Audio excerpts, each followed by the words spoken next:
Today on the podcast, we want to talk about some interesting new updates out of Google, specifically their new Notebook LM. So, if you have been on X or anywhere else, you've heard a ton of people talking about this and sharing use cases. This is really cool. Not like a brand new tool that came out yesterday, but something they just put a bunch of new features in and have made this thing way more powerful with AI. So, it's really exciting.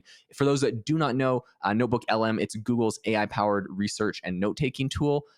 They have a whole bunch of new enhancements and things that have just been added to this. Conor, tell us what you're seeing with this, and I guess what's most impressive that they've added here. This thing is amazing. So I haven't used it much myself, but this is one of these things where it's sort of snuck up on everybody, right? So as Jaeden mentioned, if you're on X or on LinkedIn or anything else, there's a few people that you guys are going to want to follow if you're not already. Obviously, we have your Allie K. Millers of the world. Obviously, you have your you have your Ethan Maliks of the world, and you have your Logan Kilpatricks of the world, who went from OpenAI, is now over at Google.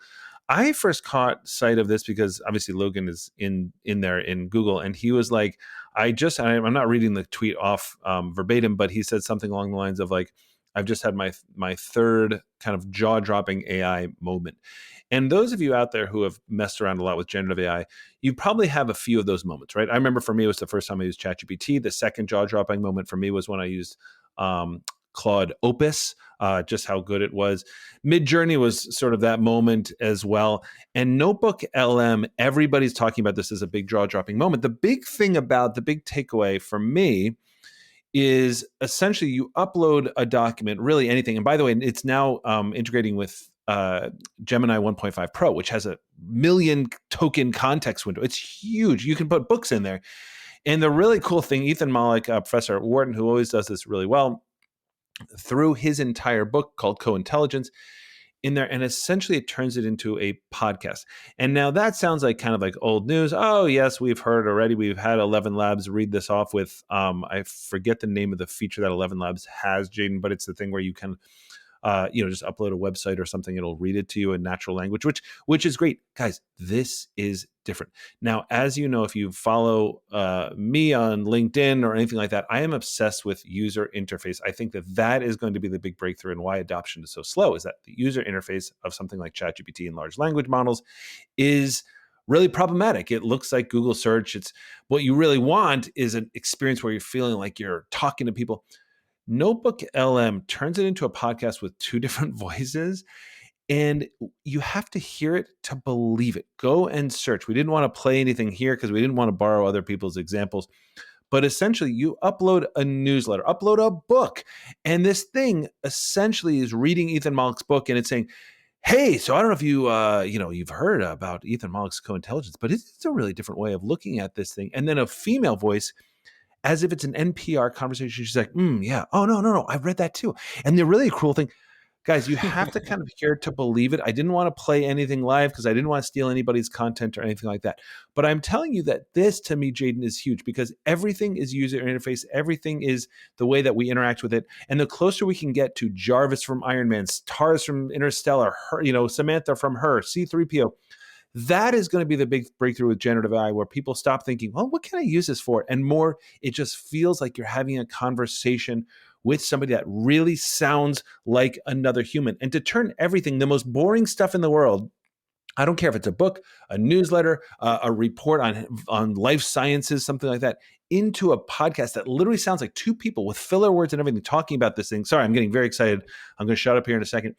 It is amazing. And this, to me, feels like this giant breakthrough, No, 100%. So to me, what I'm excited about, well, first of all, Conor, he's really worried about this because he's worried that our podcast is going to get replaced by Notebook LM. No longer will we be telling you about the news and how to apply it to your job. This is going to be Notebook LM and the podcast over there. But I think what's exciting about this and a lot of these other AI breakthroughs, I've been playing with Notebook LM. It does a bunch of different cool things. One of them, so you upload a document, give it a bunch of text, whatever. And then I did one where I was like, hey, like make a bunch of FAQs about this. And it did like frequently asked questions about the document I gave it. It also does like summaries, or like, yeah, it creates executive summaries based off stuff. This is so useful. First of all, just that feature alone is very, very useful. And I know you can do that with ChatGPT. I had someone that wanted some help on an AI project. They gave me a 17-page document and asked me like what my opinion was on it, and I'm like, oh gee, like I don't have like, it was a big document. So I threw the whole thing in ChatGPT and was like, hey, give me the breakdown of like the document, the most important things, what's going on, give me the summary, and it was amazing. And yeah, anyways, it really helped me to give them good feedback quickly that didn't require me to read this whole thing in depth, every line of it. So anyways, Yeah. I think this is an incredible feature, and Notebook LM does this. This is really, really useful for organizations when your boss or someone else sends you a massive document, and do you want to spend half your workday poring over it, or do you want to just get the key points out of it? This would be a great way to do it, and go reference it for more in-depth stuff later. So I think that's great. The other thing that I think is really useful about this one in particular is when you can upload the document and get it to kind of the podcast, the conversation. I Yeah. think the way that we consume content has really, really changed.